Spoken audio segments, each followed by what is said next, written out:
Hello, this is Helen, the Crimson Cadaveress. I wanted to make a video about something I've been talking about for a while, something I've been channeling for a while and kind of studying with the astrology. Because, of course, as someone who studies astrology, I believe in the philosophy as above, so below, which basically applies in this, when we're talking about astrology, to using the stars as our guide to understand the energy that we're experiencing within the collective.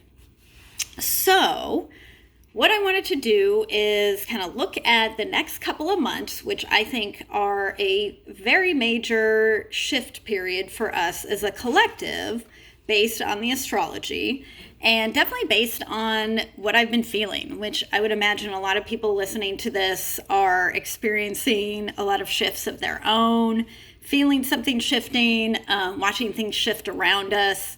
So I definitely wanted to add a little bit of insight, at least from what I've been channeling and what I've been seeing astrologically, to see what I can do to kind of, clarify some things for some people. So I want to first start off with kind of where we're at currently and just move us through the next couple of months that I think have some really, like I said, significant shifts. So I wanted to kind of pull this up and look at things currently and just kind of move things forward on this chart. Currently, I actually pulled this up as March 12th. I'm filming this on March 11th. But by the time I get this all posted up and people start watching it, I assume this is a good place to start. And I think it's a great place to start, actually, because one of the things that I wanted to talk about is the ending and beginning energy that we're experiencing right now, which obviously life is all about endings and beginnings, but I definitely think that we kind of have this like supercharged endings, beginnings energy that we're dealing with right now. And we can definitely see that currently. So we are currently in Pisces season, which means the sun is in Pisces. And Pisces is the final sign of the zodiac. It is attached to Neptune, speaks to all things that are intangible, the unconscious, our intuition. It's a water sign, so there's definitely a lot of depth to that sign. And also, it is, like I said, the last zodiac sign, so there's a lot about completion and endings that's attached to it. So, of course, it's important to say that we are at the end of the astrological year, but as we're coming to an ending, we're, of course, getting close to the beginning of a new astrological year once the sun will move into Aries. We'll talk about that a little bit more in a sec. But currently, I wanted to talk about this Aries stellium that we have going on, that we currently have 5 planets in. So Jupiter, Chiron, Vesta, Venus, and Eris. We did have Juno there, but she actually just moved into Taurus. So now we're down to 5 planets, but that's still enough because, of course, Aries is the first astrological sign, represents the self, the pioneer, the warrior. So definitely a lot of initiatory energy. So again, new beginnings. But specifically I wanted to talk about, so again, we're pulling up March 12th, talk about the Jupiter-Chiron-Vesta conjunction that's happening on March 12th. So Jupiter is, of course, the planet of expansion, faith, luck. Anything Jupiter touches, he makes bigger.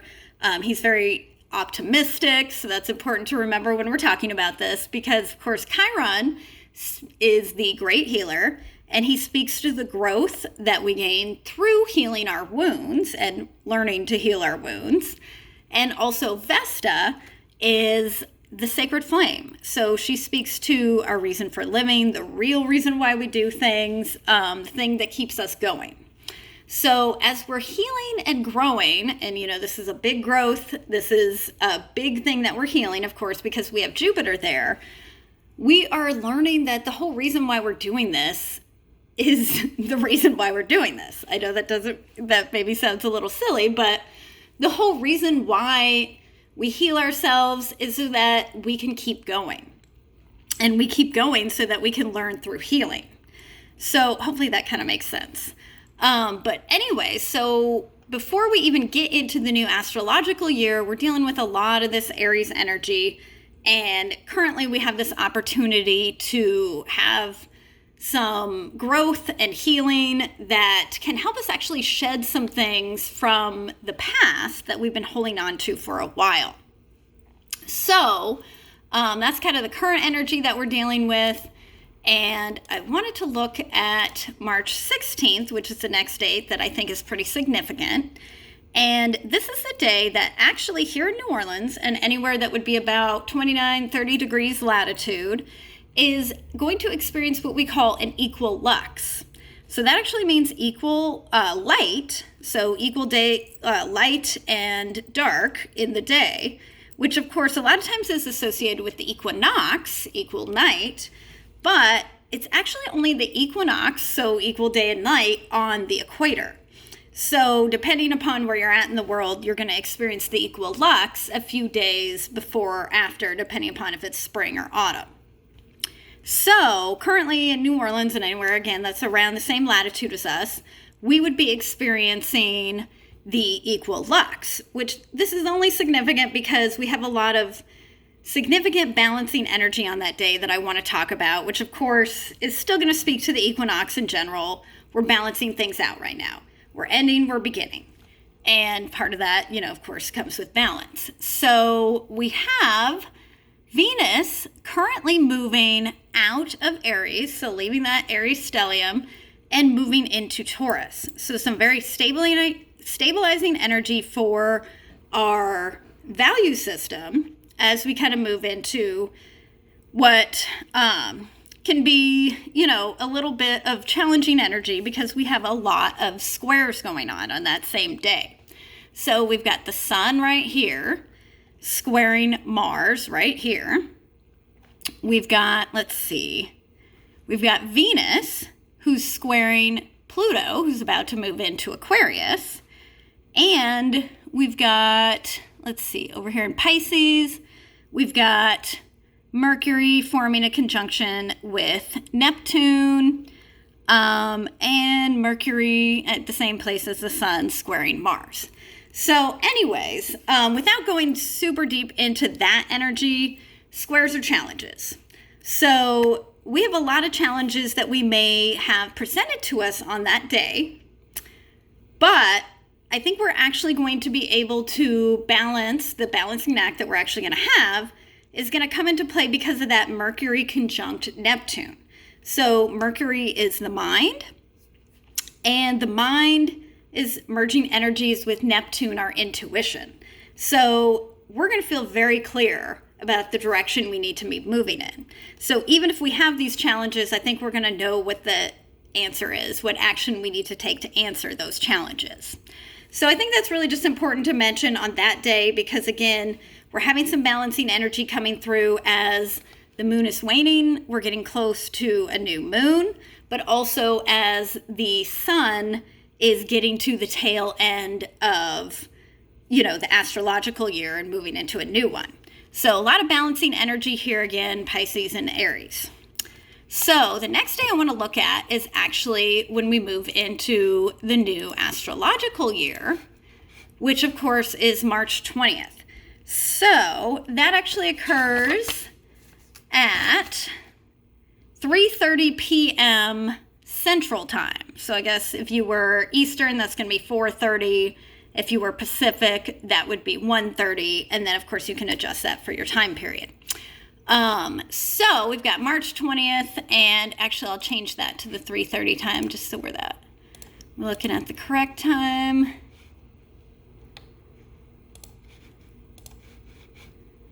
So that is, like we said, the spring equinox here in the northern hemisphere. Of course, it would be the autumn equinox in the southern hemisphere. But we have the sun right here moving into Aries. So this is, of course, a significant time period because it starts a new astrological year. But I think there's something really interesting that I want to mention here is we have, okay, so over here in Taurus, we have Venus forming a conjunction with the North Node at the same time. So the North Node speaks to our destiny and the direction we're moving in, how we're growing in this lifetime, basically. Venus represents our values, how we find beauty in the world, our divine feminine. So in a way, we're moving that empowered divine feminine to the place that it's meant to be, moving it forward. So I think that's really interesting to see at the very beginning of the astrological year. So, definitely a very divine feminine energy that we're moving forward with, that we're all moving forward with, because of course the North Node is kind of the collective destiny as well. So I think that's a really beautiful energy for us to move into with the spring equinox, the beginning of the astrological year. And then I wanted to talk about the next day, which is also very significant, and one of the first Aries new moons that we're going to experience this year. And I said first because we've got 2 of them. So this is going to happen March 21st at 12:23 p.m. Oh, nope. We got to go back 1 hour. And let's see if that works. Okay, there we go. Okay, so March 21st, 11:23 a.m. This is happening. And that's actually mountain time. But anyways, we've got the Aries, let's see. We've got the Aries new moon, which is actually at 0 degrees, 0 degrees, 49 minutes of Aries. So that happened right after, of course, the day before when we had the spring equinox. And the sun has just moved into Aries, and now the moon has just moved into Aries. And they're forming a conjunction. So very, very early on in the astrological year, in Aries season, we are going to have that Aries new moon. And we just had, the day before, we had that conjunction with Venus in the North Node. But what's really interesting, and I think I got this on this one, maybe you can't really see it here, but at this time period, Venus is forming a conjunction with Juno. And she is the asteroid that speaks to commitments. So again, our value system and our commitments are joining energies on the same day as this first Aries new moon. So during the new moon, we're setting intentions, we're beginning something new. We're definitely beginning something new because we just began a new astrological year at the same time, and astrological season, Aries season. So we have, at that same time, we have our value system forming a conjunction with how we commit to things, what we're committed to. So what we might see during this is us really, really committing to something that really matters to us. And we've got a sextile to Pluto at the same time as this new moon. So Pluto is about to move into Aquarius a couple days later, and basically is really favorably aspect to this new moon. Basically just kind of saying, if you want to transform something, I'm here to help you. I'm right by your side. So again, we're kind of transforming things in a way that feels a lot more authentic to us, or at least we have the opportunity to do that during this new moon. So like I said, I want to talk about when Pluto moves into Aquarius. A lot of people are talking about that right now. And it's definitely a really important energy. I want to kind of add my insight into that. So let's see, do we have that over here? Okay, yes. So on March 23rd, Pluto moves into Aquarius. So Pluto is a very slow moving planet, and he actually kind of has a little bit of a different orbit where he spends a different amount of years in each sign. And yes, I said years. So he spends years and years. He's a generational planet. So he's actually been in Capricorn since 2008. So we've been dealing with the lessons of Pluto and Capricorn since 2008. So I guess that's like about 15 years. And we're coming to the very, very tail end of that currently. And on March 23rd, that we're talking about right here, is when Pluto moves into Aquarius. So Pluto is the great revealer. He shows us the truth, no matter, how we feel about it, he's going to show us the truth. And, sometimes they can be harsh truths, but a lot of times those are the truths that help us reach a better place of authenticity and help move us forward. So whatever challenges Pluto, puts us forth to us, we're wise to accept those challenges because that's how we move forward. So a lot of times people talk about shadow work, talking about Pluto. That's definitely attached there. And when we speak about Pluto with the collective, it's a lot of times speaking to what is transforming within the collective and society while Pluto is in specific signs, and what Pluto is revealing to us. So definitely it's important to mention that not long after Pluto moved into Capricorn back in 2008, of course we had quite the financial crisis. And, I don't necessarily need to even speak to that because we all lived through it. And Capricorn definitely talks about structures. Finances are connected to Capricorn. So that definitely makes sense.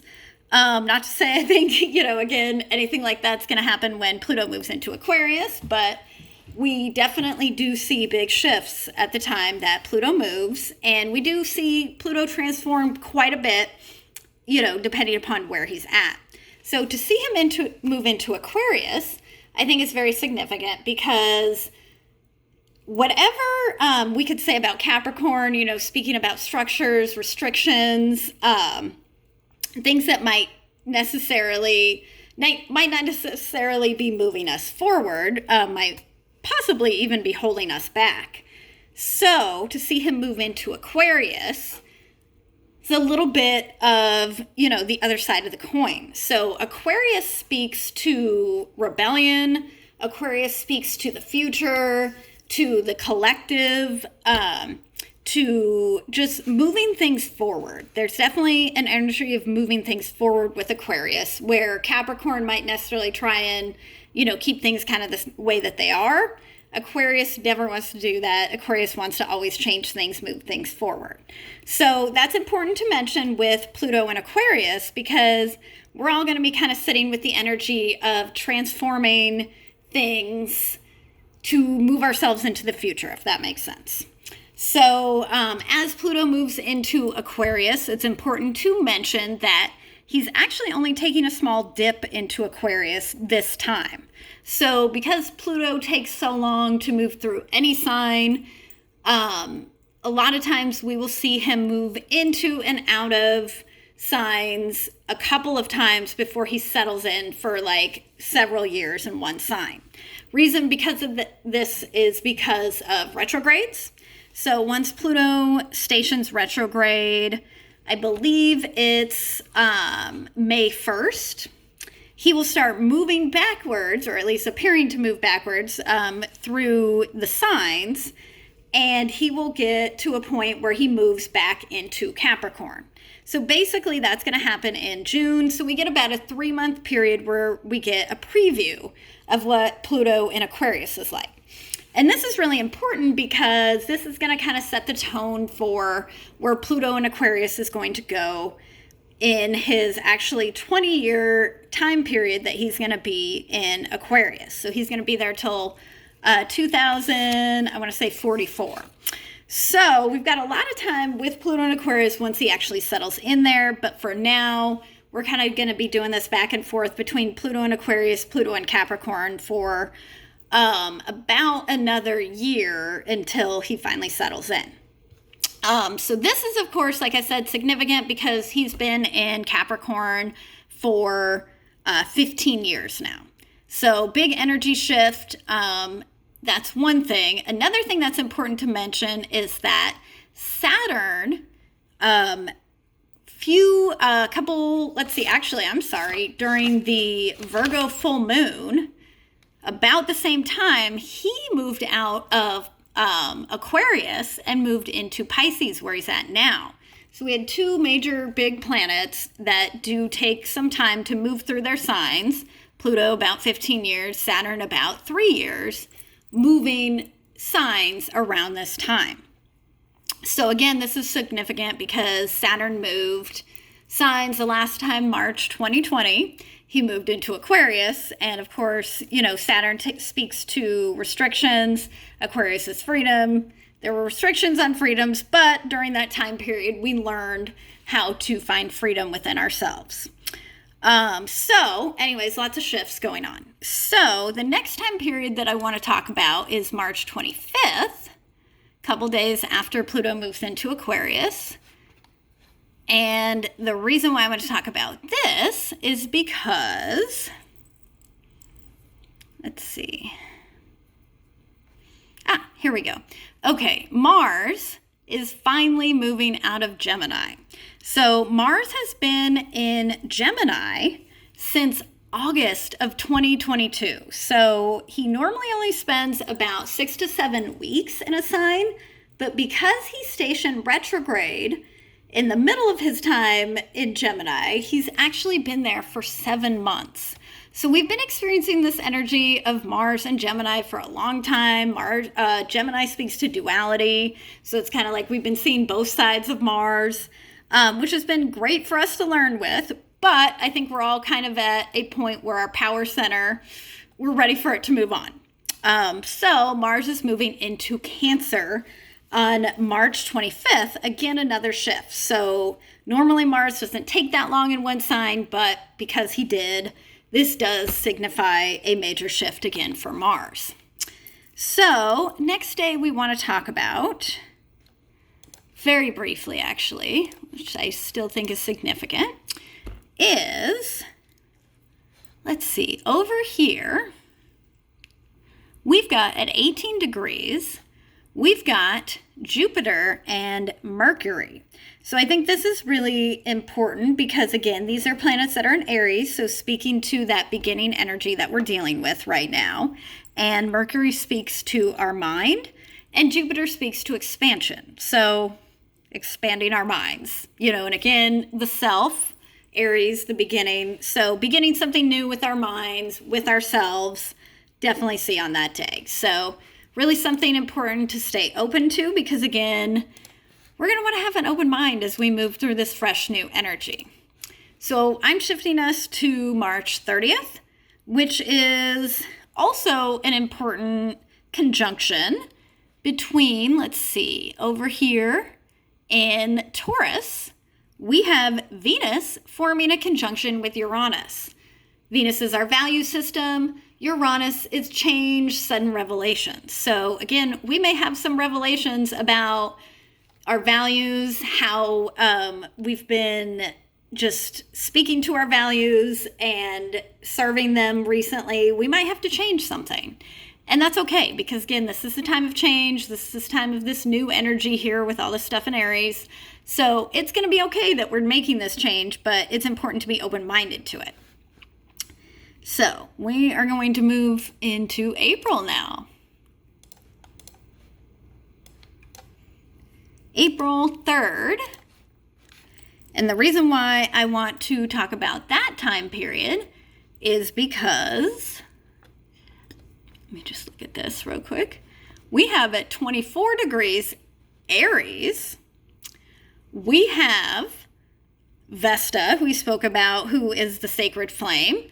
And we have Eris, who is the great disruptress. So she is the one, of course, who threw the golden apple that, kind of started the fight between the three goddesses that led to, the kidnapping of Helen of Troy and the Trojan War. So Eris disrupted a lot of things, but at the end of the day, she only disrupted what needed to be disrupted, and we want to remember that. So, with her forming a conjunction with Vesta, our sacred flame, our reason for living, the thing that keeps us going, we may need to shift something in that department as well. The thing that maybe we thought was what was keeping us going, what was pushing us through, is actually not what we thought it was. And we need to, at that point in time, basically kind of allow ourselves to surrender what we need to surrender so that we can keep our flame lit authentically. So that is definitely a really important thing to keep in mind around that time period, April 3rd. And then we have April 5th, which, let's get the right time on here. We have the Libra full moon. Actually, that's a good time to look at. So we have the full moon in Libra, which is right here, opposing the sun, of course, in Aries. We have oppositions. That's what gives us a full moon. And this full moon in Libra, of course, full moons are about release, is helping us to continue releasing anything that's kind of left over from where we were at before, where we're moving away from. Because again, we are still in that time of endings and beginnings. We're still moving forward, but we're always releasing to do so. So Libra also speaks to balance. So again, we're trying to balance some things out. And I think there's a couple of interesting conjunctions on that day that are actually, in my opinion, very helpful for that. So we have Mercury conjunct the North Node. So our mind is on our destiny. So moving forward. So we're definitely moving forward at this point. Even though we are releasing some things with that full moon to rebalance ourselves, it's so that we can move forward. We also have the sun, in Aries, forming a conjunction with Chiron. So Chiron, the great healer, teaching us how to grow through healing ourselves. And of course, the sun is our vitality. So again, we really are healing ourselves at this point as a means for growing. So we want to be here for that. So now we have one other quick aspect I want to talk about from April 11th. And that is the sun forming a conjunction with Jupiter. So the sun, of course, is our vitality, how we shine. And Jupiter, of course, expanding, adding enthusiasm and luck to things. So we're able to really shine at this time period. So again, that's not too long after that, Libra full moon. So we may be kind of letting go of something that's not letting us shine at our fullest and our brightest and our biggest, of course, with Jupiter involved.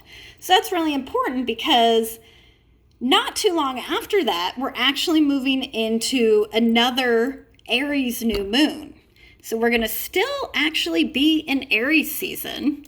The way that first new moon fell right after the Aries season began basically put us into a situation where we would have two Aries new moons in that same season. So less than a month away from each other.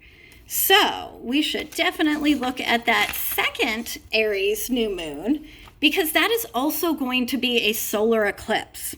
And as things approach, I'll speak a little bit more to this. And again, this is right here with the moon and the sun all at 29 degrees Aries. So both about to move into Taurus here.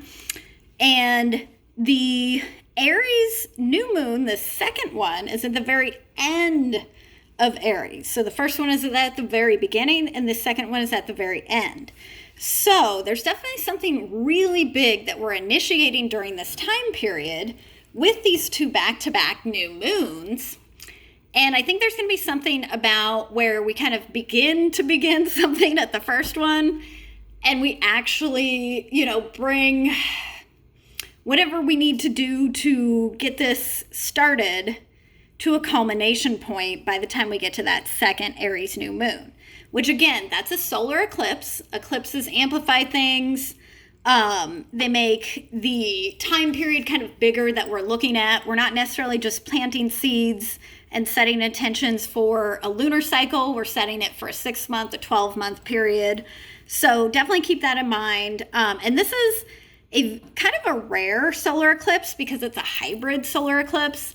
And again, I'm going to put something, linked in here to explain this a little better than I'm going to, because it's kind of a newer thing that I'm learning about. But a hybrid eclipse basically is where, depending upon the parts of the world that you're at while this is happening, if you're able to view this at all, which not everybody's going to be able to, but the different parts of the world that you're at, you're going to basically be viewing this as a different type of eclipse. And what I mean by that is certain parts of the world, you're going to be seeing it as a total eclipse, and certain other parts, you're going to be seeing it as a partial eclipse. So there will be a part of the world where you're basically able to see this as a ring of fire. So the reason why I mentioned that is I've had a lot coming through specifically about that new moon. And I know that, we're about, a month and a half away from that, but I think it's really significant because, again, the second new moon, it's a solar eclipse. Solar eclipses are always really significant. So we're initiating something really big with this, but again, we've got that ring of fire. And at the same time, we have Pluto right here at the beginning of Aquarius forming a square with this new moon. So this is important because, of course, squares offer a challenge to us. And the challenge that's presented to us, basically, if we accept, we're, saying that we want to level up, so to speak. And of course, Pluto is always wanting us to level up, always wanting us to face something, always wanting us to be the most authentic version of ourselves, no matter what. So in my opinion, what I feel like we're going to experience during this particular new moon is a major challenge from Pluto, facing something about ourselves so that we can level up. And the thing that keeps coming through for me is a ring of fire. So I think about a ring of fire, like almost, I think it's maybe like an obstacle course or something like that you have to jump through. And imagine having to jump through that ring of fire to be able to get to the other side, to be able to, that's the challenge, basically. It's to jump through this ring of fire. So the idea behind that is, yes, it does sound daunting, but on the other side is basically, the reward, so to speak. There's always a reward with Pluto if, of course, you accept his challenges. So I want to make that really clear about this Aries new moon. I definitely think that whatever we are challenged with, we're going to want to accept that challenge if it feels right for us. Even if it does seem a little scary, even if it does seem a little daunting, this is basically going to be that way that we move forward and how we plant some really, really important seeds on this solar eclipse. Because again, this is a double Aries new moon. So this is our second chance to really, really begin something. We should know after about a month of sitting with this Aries energy what that is that we need to begin for ourselves.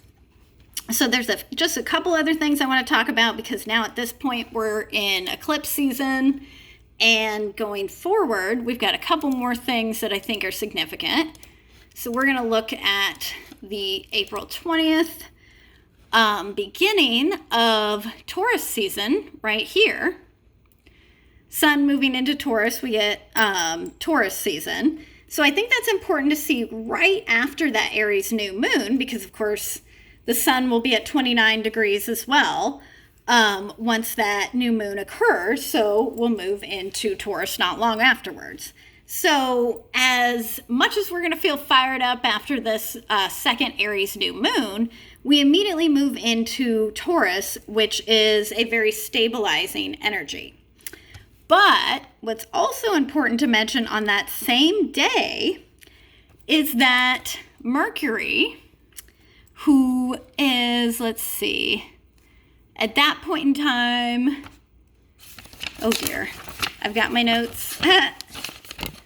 We'll have the answer to this in a minute. Okay, over here in Aries. Okay, so Mercury's over here in Aries, and Mercury stations retrograde on the day after. So we're moving into the 21st now. 21st. Mercury is going to station retrograde, which is going to end a 3-month period of no major planets retrograde. So that was obviously a big period of forward movement. We weren't really contemplating a lot of things. We're just kind of moving. And to see the sun move into Taurus, and then the next day we have Mercury station retrograde, that's definitely signifying that there is a little bit of a slowdown. which is fine because we've been kind of rushing forward with Aries season. So that's okay. So if it kind of feels like things are getting a little chaotic, it's okay. We're slowing down. We're in the middle of eclipse season. We're kind of letting things play out. So then I want to look at May 1st. One thing here. May 1st, another thing that we see happening is that Pluto is going to station retrograde. So again, now we've got two planets, Mercury and Pluto, that are going to be retrograde. So again, leaving that no retrograde planet period that was, about 3 months long. Pluto is going to station retrograde, which will eventually bring him back into Capricorn a month later. And on the same day, we have the Sun forming a conjunction with Mercury. And this is significant because, of course, the Sun is our vitality, our true selves. Mercury is our mind, so we are clear about who we truly are. So that's important moving into the very tail end of eclipse season, which is going to end May 5th when we have the lunar eclipse in Scorpio. So that is this moon at Scorpio 21 degrees, and then we have the Sun over here opposing. So that is a full moon, but also an eclipse. So that lunar eclipses are about things ending, revelations, things being released, coming to a culmination point. So again, eclipse season is coming to a culmination point. And I also feel like a lot of this, again, endings, beginnings energy, something, we're definitely going to be releasing that's pretty major. That's going to kind of help us, again, spring a little bit forward as all of these energies are shifting. I think it's also really interesting that on that date, we've got Mercury, who's, of course, stationed retrograde now, forming a conjunction with Vesta. So again, our mind is focused on what truly matters to us, what we're devoted to, what's our reason for living, basically. So I think that's a really interesting energy for us to have a lunar eclipse, same day as a lunar eclipse. So I know I've talked a little heavy about all of the logistics about the next 2 months. I hope I didn't lose people too much. Hopefully, if you've gotten this far, you've appreciated what I had to say.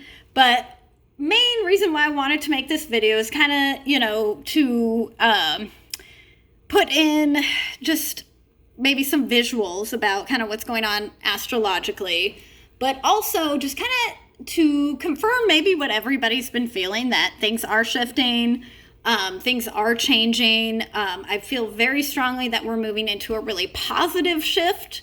That we're actually leaving behind a lot of things that weren't authentic to us, weren't right for us, maybe were restricting us, were holding us back, whether that be individually or collectively. I do think we are going to have to go through a period where things are going to change a lot, and, it may be, I want to say, a little destabilizing. I don't necessarily think that that's a bad thing. We've got, Uranus and Taurus, he's kind of been doing this whole upheaval thing for us for a little while.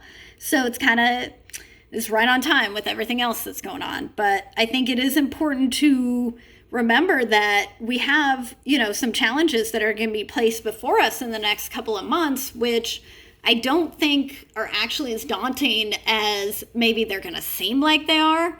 They're just going to be new things. We're going to be asked to do things differently. We're going to be asked to look at things in a new light and imagine things differently.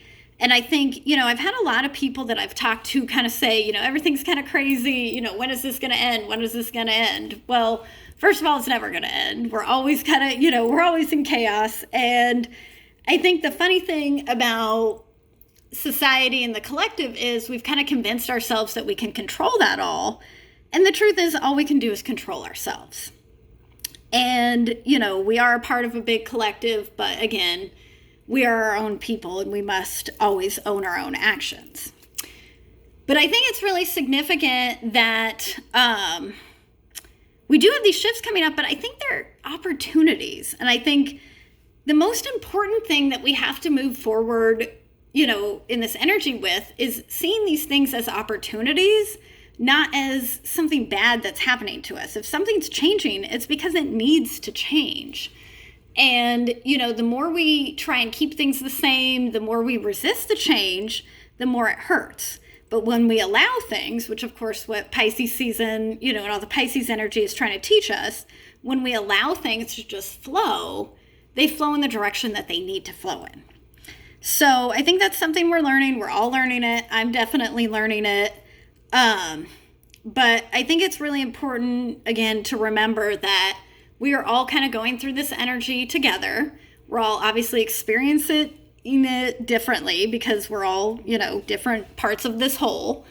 But we all, on some level, are here for each other. And, that's something important to keep in mind. And also, if we're all kind of going through a similar shift, we are kind of all here for each other. So I think I'm going to kind of leave it there because I've gone a really long time. Honestly, I have no idea if anybody's going to even listen this far because, as you've seen with this video format, I'm kind of doing it a little differently than I normally do because I don't know. I got to do things a little differently. That's what we're doing. So anyways, if you have any questions about any of this, please reach out to me. Again, hopefully some of this is clear. Hopefully it is helpful. I will continue to do my daily updates as I see fit and, speak to the energy on a daily basis. And actually, if anything kind of comes up for me differently than what I've already talked about, I'll definitely make a point to try and update this in the notes of this video. But again, reach out to me if you have any questions. Keep in mind, we are moving into beautiful, brand new energy and, we need to be here for it. So I want to wish you all a happy almost spring equinox, almost eclipse season, whenever you actually end up listening to this. And just hope you're having a good day whenever you are listening to this. All right. Bye-bye.